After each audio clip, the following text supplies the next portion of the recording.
বাংলাদেশ জাতীয় ফুটবল দলের home match দেখতে চান ফ্রি টিকিটে? এবার সুযোগ এসেছে মোবাইল ফোনে একদম ফ্রিতে বাংলাদেশের সিঙ্গাপুর ম্যাচের টিকিট জেতার। কিন্তু এর পেছনের আসল কাহিনী কি সেটা আজকে আমি আপনাদেরকে জানাবো। বাংলাদেশের ফুটবল ফেডারেশন মানে বাফুফে সম্প্রতি একটি নতুন উদ্যোগ হাতে নিয়েছেন। জাপানি ফুটবল প্রস্তুতকারী প্রতিষ্ঠান মোল্টেন এর সঙ্গে তারা করেছেন ৩ বছরের একটি চুক্তি। এ চুক্তির আওতা প্রতি বছর বাফুফেভাবে ২০০০টি ফুটবল সম্পূর্ণ ফ্রি, আর চাইলে আরও ২০০০ বল কিনতে পারবেন বিশেষ ডিসকাউন্টে। এটাই শেষ না, এই পার্টনারশিপকে সামনে রেখেই রবি মোবাইল অপারেটরের সঙ্গে একসাথে শুরু হয়েছে সুপার সানডে নামের একটি ক্যাম্পেইন। এখানে মূল চমক, এই ক্যাম্পেইনে অংশ নিয়ে আপনি জিতে নিতে পারেন বাংলাদেশ বনাম সিঙ্গাপুর ম্যাচের ভিআইপি টিকিট একদম ফ্রিতে। ম্যাচটি হচ্ছে 10ই জুন 2025, স্থান হচ্ছে বঙ্গবন্ধু জাতীয় স্টেডিয়াম। টিকিটের সংখ্যা 18,300টি অনলাইনে বিক্রি করা হবে। তার মধ্যে ভিআইপি টিকিট হচ্ছে বাফুফে উদ্যোগে জাপানের মোল্টেনের সাথে চুক্তি হয়েছে এবং রবি একটা ক্যাম্প শুরু করেছে যেখানে ফ্রিতে টিকিট পাবেন। এই চুক্তিতে বাফুফের লাভ কী সে বিষয়ে আজকে আমরা আলোচনা করব। উন্নত মানের আন্তর্জাতিক বল মোল্টেন, বাফুফে পাবেন বিশ্বমানের ফুটবল বল যা দিয়ে অনুশীলন ও ম্যাচের মান উন্নত করা যাবে। ব্র্যান্ড পার্টনারশিপ, মোল্টেন ও রুবি এর মতো বড় ব্র্যান্ডের সঙ্গে চুক্তি হওয়া ফুটবল ফেডারেশনের ব্র্যান্ড ভ্যালু বেড়েছে।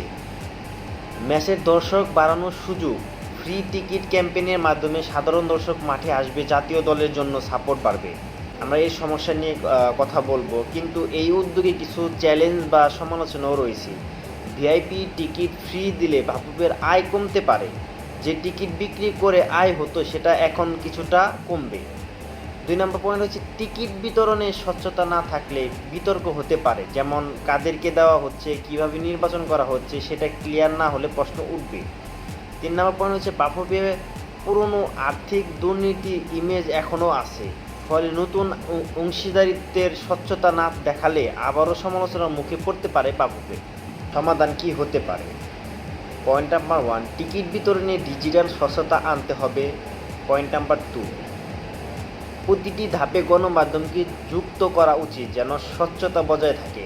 পয়েন্ট নাম্বার 3, স্পন্সরদের সঙ্গে কাজের রিপোর্ট প্রকাশ্যে আনতে হবে যেন জনগণ বুঝতে লাভ হচ্ছে কিনা।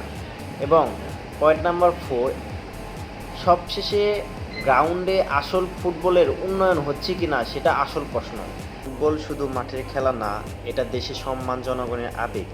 এ ধরনের উদ্যোগ ভালো যদি সেটার পিছনে থাকে স্বচ্ছতা, পরিকল্পনা আর জনগণের প্রতি দায়িত্ব। তাই আমরা বলবো, ভালো উদ্যোগকে সাধুবাদ, তবে চোখ খোলা রাখতে হবে যেন কোনো কিছু লোক দেখানো না হয়। আপনি কি মনে করেন, এই টিকিট ক্যাম্পেইন ও পার্টনারশিপে বাফুফে লাভবান হবে না লোকসান পড়বে? কমেন্ট জানিয়ে দিন, আর ভিডিওটি শেয়ার করুন আপনার ফুটবল প্রেমী বন্ধুর সঙ্গে। সাবস্ক্রাইব করুন গণভয়েস, আপনার কণ্ঠই হোক সত্যের আওয়াজ।